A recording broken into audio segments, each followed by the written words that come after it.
I felt it before I saw it. The heat of judgment, the weight of assumptions.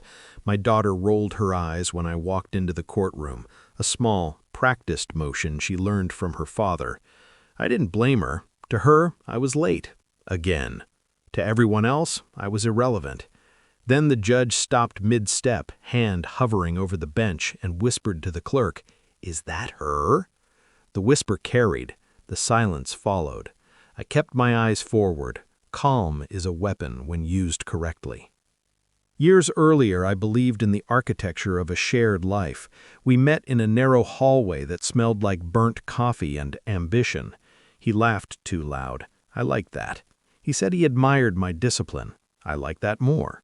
We built a marriage on small rituals, Sunday grocery lists, folded towels aligned like soldiers, promises whispered after midnight. Trust wasn't dramatic, it was ordinary. That's why it broke so cleanly. The first crack wasn't infidelity, it was dismissal. He started finishing my sentences in public, then correcting them.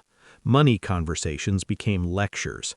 I noticed receipts folded too carefully, late nights with explanations that sounded rehearsed. I told myself I was tired. I told myself love makes room for mistakes. I told myself lies are easier when you don't want the truth. The truth arrived quietly. A message preview on his phone, lighting up the nightstand like a flare. A name I didn't recognize, a sentence that didn't belong to me. I read it once. Then again. I placed the phone back exactly where it was. My heart slowed. That's when I knew. This wasn't going to be a scene. It was going to be a strategy. I didn't confront him. I documented him. Dates, times, transfers. I learned the language of spreadsheets and the patience of stone. I found the shell companies disguised as consulting. I found the cash advances masked as business lunches. I found the mistress's rent paid through an account he forgot I could see. I smiled at dinner. I asked about his day. I let him underestimate me. Men like him always do. Planning isn't rage, it's restraint. I met with an attorney under my maiden name, then another. I listened more than I spoke. I asked questions that sounded naive. I took notes like a student preparing for an exam only I knew was coming. I restructured my career quietly, moved contracts into entities he didn't control. I paid off debts he thought were anchors. I set aside money he couldn't touch.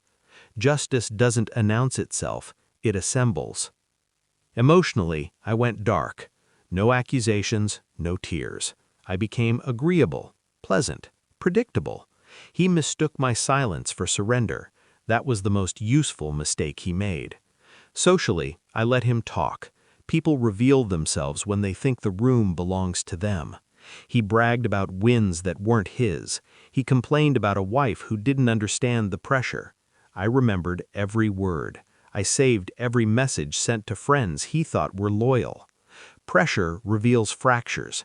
I just documented the fault lines. When the papers were filed, he laughed, said I wouldn't last, said I'd crawl back once the numbers scared me. He didn't know the numbers were already mine. Now, in the courtroom, the present snaps back into focus.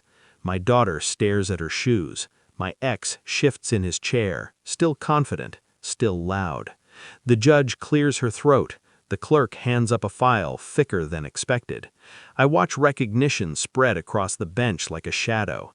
Exhibits appear, bank statements, emails, a timeline so clean it feels surgical. The judge asks questions I've rehearsed answers for without speaking. My attorney stands, speaks once, sits. Silence does the rest. My ex's confidence collapses in increments. First the jaw, then the shoulders, then the eyes darting for exits that don't exist. He objects. The judge raises a hand. He tries again. The hand stays raised. Authority isn't volume, it's control. "Is that her?" the judge whispers again, softer now to no one in particular. The courtroom leans forward. The ruling lands without drama. Assets reallocated, custody clarified, consequences named. The words are clinical, the effect is not. My ex stares at me like he's seeing a stranger. He is. I became one on purpose. Outside, my daughter finally looks at me, really looks. There's confusion there, and something else. Relief, maybe. I don't smile. This isn't about winning her with a grin. It's about showing her what quiet strength looks like when it stands up. I think about the woman I was in that hallway years ago, believing love was loud. I think about the nights I stayed silent to keep the peace. Peace isn't the absence of conflict, it's the presence of boundaries. Revenge isn't chaos, it's clarity applied over time. I didn't take everything. I took what was fair. I took what was mine. I took my name back. The rest, I left him to live with. His stories, his excuses, the echo of a room that stopped listening. As we walk away, my